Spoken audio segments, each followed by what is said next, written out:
ود ماما اقري لي سورة الفيل. أعوذ بالله من الشيطان الرجيم. بسم الله الرحمن الرحيم. ألم ترى كيف فعل ربك بأصحاب الفيل.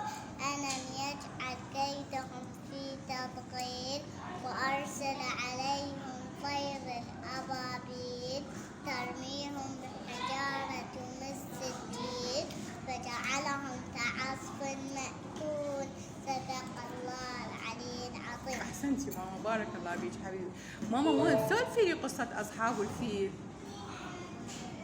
شلون اجوا يهدمون الكعبة وشنو الله سبحانه وتعالى أرسل عليهم؟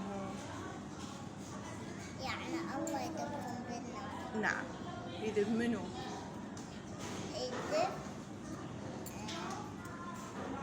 منو؟ الكفر. زين، منو هذا اللي اجى يهدم الكعبة؟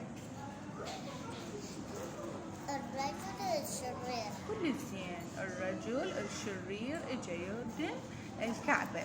زين، بشنو اجى يهدم الكعبة؟ يعني جاب فيل كبير وهجم. كل زين، يهدم بيت الله الحرام.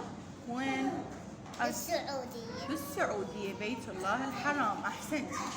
على مود يهدم بيت الله الحرام جاب فيلة كلش كبيرة. تمام. زين، الله سبحانه وتعالى شنو عاقبهم المشركين؟ يعني اي الله دبهم بالنار. زين، شنو أرسل عليهم؟